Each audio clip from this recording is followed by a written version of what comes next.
gosh! I am over the moon with how these look. Hello everybody, I hope you're well. This is a jug of milk. Very exciting. I'm just warming that up because today we are going to be making some homemade cruffins. Oh my gosh. That's nice and warm, but not too warm because we do not want to kill our instant yeast, but it will help it. Oh yes, it will help it. And that is the sound of my washing machine. We'll just let that yeast bubble away and hopefully foam up a little bit for around about 10 to 15 minutes. In this bowl there is some plain flour and it's just been joined by some sugar and some salt. You can do these steps in a stand mixer. You can do it by hand, or I've kind of got the next best thing, hand mixer with dough hooks. I mean, the ultimate best thing is to just get someone else to do it for you or buy it from a shop.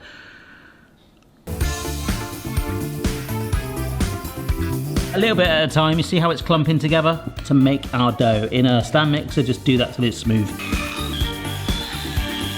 Oh, smooth and still slightly warm.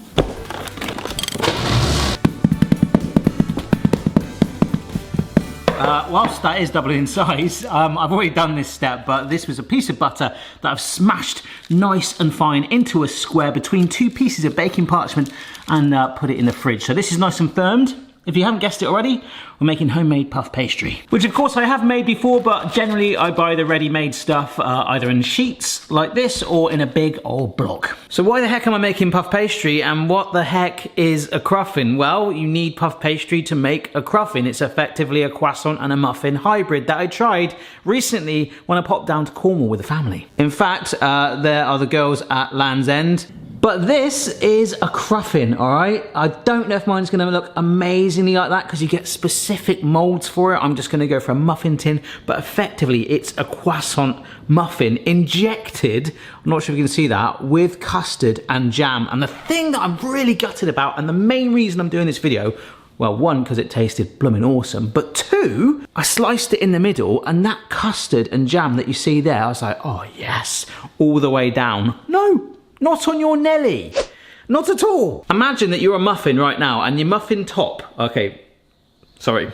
But your hat, okay, your cap, that is just where the filling is. The rest was the dough. And trust me, it was insane, but I want it full, which is why we're doing it homemade styly. And I know what you're thinking, Barry, what the heck are you doing? In fact, you probably think about that quite a lot in general, but this has only been about 10 minutes. It's increased quite a bit already, but I want to show you what the next step is because I might have already done it.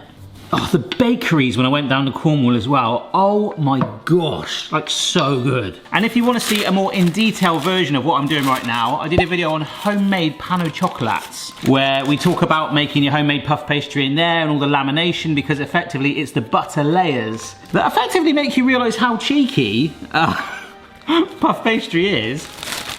But it's those layers that we build between the dough that as we fold it more and more, like a big old envelope, just get it there.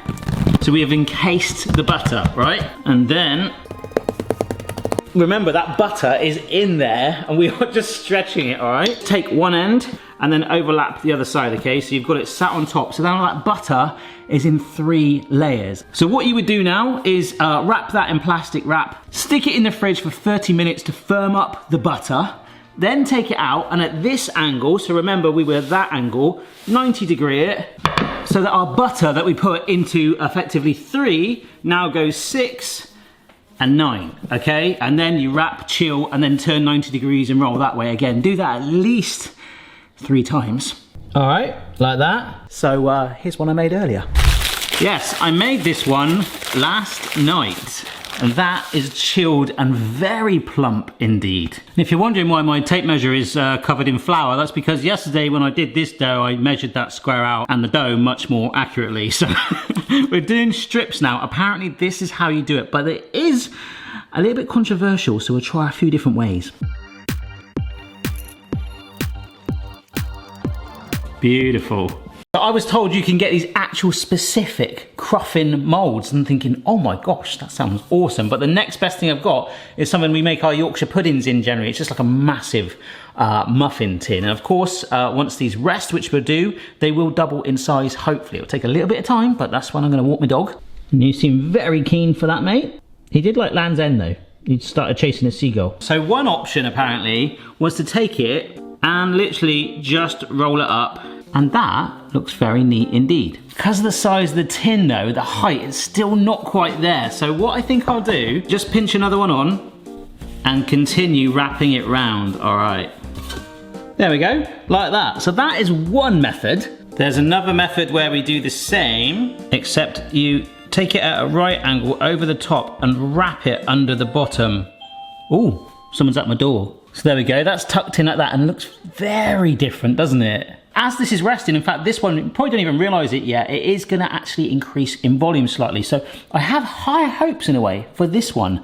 We're gonna save 2 for our ready-made pastry. And I'm not sure which method we're gonna do with those, but basically what you do with this one is you stick strips on top of each other, okay, but slightly staggered. You see the gap there?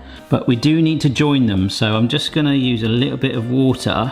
There we go, and I can just press it in a bit more. So they are joined together right there. Still loose here, but that's fine. You're probably wondering, why the heck are you doing so many different versions? Well, 1, I've never done it before. 2, I want to give it the best chance to look one of them good. And 3, whichever one's best, you can do. So you take the longer lip and tuck it almost in itself like that, okay? And then we roll. And again, it's focusing on that bottom of bringing these 3 over.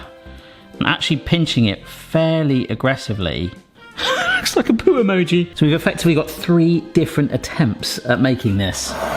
Apparently there's another way where you haven't really got to worry about tucking it into the bottom so much. Apparently you can get a bit more aggressive with it and try and tuck those seams under. That's another way. Yeah, that seems to have done it all right actually. Well, I have got high hopes for one of them. I'm not going to say which one. And the other 3 should still taste good. So these are gonna go into a warm place for a little bit whilst we get the chilled stuff, because I want to use that as well, at the fridge. So this is some ready-made puff pastry sheets, and I'm gonna go quite thick on the bands again. And in the words of Limp Bizkit, just keep rolling. Oh my God, that looks so neat, look at that. And it does keep emphasizing about pressing that bottom piece in so it doesn't raise up. Right, so the other version is almost like a hack that someone told me about that I've never ever used, and I'm like, We've got the 3 sheets of ready-made pastry here, and I'm gonna brush it with the butter. So we're effectively doing our own little lamination. Remember, this has been made in a factory and there is butter in between all of this. And apparently, if we just place another piece on top and one more bit of butter, and then that piece on top as well. So we've kind of done a hack on puff pastry. Oh, that is really thick to cut through as well, oh my gosh. So instead of using water, I'll use a bit of butter this time. We're gonna lift that middle one in and tuck that under, and then slowly, oh my gosh, bring that up. I kind of prefer the ready-made ones, that was so much easier. Please work. All right then folks, it has been about 90 minutes. These are the 2 ready-made puff pastry ones. So this is my spiral one. This is where we bunched together with the butter melted. Very big indeed. The others have puffed up massively. This one's still, this is the first one I did, still quite low. I don't know which one is gonna work best. I also had some spare dough, so I've made another one that I'm just gonna stick in a pie dish. Now this one hasn't had time to rest like these 4. I didn't rest these because it's store-bought, but it'll be interesting to see what this does. So we're gonna bake it quite harsh at first for 5 minutes at a warmer temperature, and then lower it down to bake it through for around about 15 minutes. And whilst I was finishing that off, I did actually roll out my other dough another 2 times, so that is ready to make some more pending success. I really don't want to have to use it. And of course, if we do succeed, we've got the filling to make. Now I was gonna do homemade custard, but I've done that a few times on the channel. So we'll do our own jam from scratch, but I don't want to do that until I know these are all right. So I'm watching it like a hawk. There are some extremely bizarre shapes coming out of that oven right now. Woo! So this is going to stay in a little bit longer. This is the one that didn't sit and rest. And it's come up quite high actually. I just wanted a bit more colour on it. And these are them. Look at the colour comparison with the puff pastry store-bought on the left and the 3 that I've made. Oh my gosh. There are 2 here that I really, really like. But the puff pastry store-bought one, although we've baked it to the package instructions, I want to brush it with more butter because if I can get that colour, these will be perfect. Oh, look at that. Oh, look at that. We have definitely got the colour on those. Amazing. We can sugarcoat it. Oh, yes. It just makes them really, really pop. Wow, okay. Quite proud of that. That looks amazing. All right, I baked these for a further 10 minutes, and even with that butter brushed on, I mean, they look awesome. This is the ready-made pastry, but a little bit bland. Not that sort of rustic, deeper, buttery colour that comes with that homemade one. Now, the one that I put in the pie dish, obviously we didn't rest this at all. Look at that. It'd make an awesome hat. So, I'm really happy with these, but whilst this is all cooled down, I've done another batch, and we want to let this rest like these, so it doesn't turn out like that. So I will let these rest and we'll get them baked, and I'll see you in a little bit. All right, I've just got back from the post office, preheating my oven. I've walked back in and the waft, it smells like an artisan bakery in here. Oh, and although I could be happy with those, and I'm a little bit disappointed about the ready-made puff pastry one. They're a bit biscuity, in fact. It's fine, but it was this colour that we're trying to capture. So 6 more to go, and we'll get our jam going whilst that's in there. Okay folks, I might have made this video way longer than it needed to be for me personally today, but again, my curiosity has got the better of me. I am now going to make some strawberry jam, hulling some strawberries. At least I've got this little gadget that will help me, one of my favourites of all time, because I've got a lot of strawberries. Sugar, lemon juice, strawberries. The juice from the strawberry is going to dissolve the sugar, and that will thicken up to make the jam. I am over the moon with how these look. This is the other batch. Oh, oh my gosh. Oh my gosh, oh my gosh, oh my gosh, oh my gosh. Look at that one in the middle. That's like an insect ice cream cone. And the one at the back there. Wow. As cool as that looks, we do need it on a gentle simmer for a good 40 minutes. Oh my gosh. Look. Ah, love the patterns in it. That's amazing. Again, I really don't know what happened there. That was a spiral one. The ones that have worked well, although actually no, that was a spiral one. I think it's like trying on a pair of jeans in a different shop. It is what it is. You get a completely different size. I think it's all literally random. You've got to just hope and know that you're going to get quite a unique shape every time. Sugar dunk. You don't really need to grease the tin. Oh my gosh. Look at that thing. That is incredible. Take me to Risetown. Get that sugar all around it. I mean, how beautiful does that shot look? That's amazing, right? Not only have I got a bad back, but having a cameraman is going to hopefully help my food look a little bit nicer, but sometimes things just look good without needing to try any effort. Kind of like the opposite to my wife, me and I, really. I have to put a lot of powder in my nose these days. I'm thinking I'm going to puncture a hole in where I'm pushing down that dough, running up that hill, pushing down that dough, trying to get this nice and filled. But what I've got here is some custard, and I am painstaking. Oh my gosh, that drooped right in. That's amazing. Right here is a plate that it's been in the freezer, it's cold. And a really cool way to check your jam is ready is to take about a teaspoon of it, pour it onto the plate, give that about a minute because it just accelerates the chill. And if the consistency's right, that is jolly well going in there. Just find a gap. Oh, cheeky. Yeah, that is looking awesome. All right, they've all got jam in now. I think do it whilst it's still warmed, because that can cool in there now. I don't think it's going to fully set by the time I eat it. I think this was well worth it. I think this is the chosen one. Ah! So obviously this is the one that we didn't let to rise. We just baked it in a rush, and this is the store-bought pastry.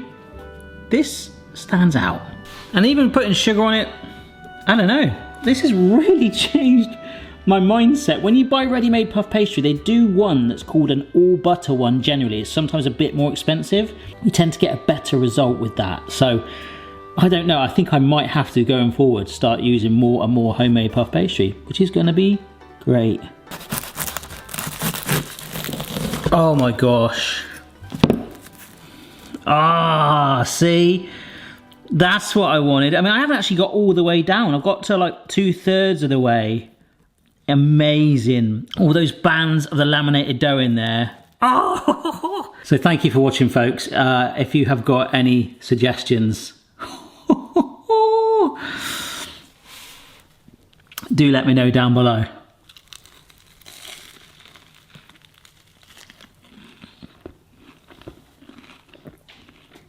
That is outstanding.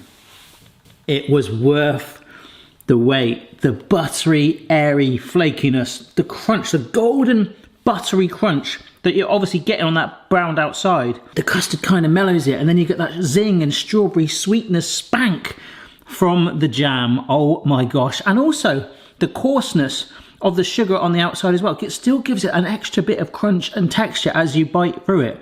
All of that from one bite. Very, very dangerous if left unattended, which I am, apart from with a pug. Unbelievable. Like so good. I will write some notes up based on my tips and my findings from today to hopefully save you guys some time. Put the effort in if you can and make your own homemade puff pastry. But you could do like a tropical one. If you get like thick cream and mix it with a marmalade or a jam, like you could do a mango jam and a pineapple hybrid jam crossover. Oh my gosh, it's all good. Oh, what a journey. See you next time.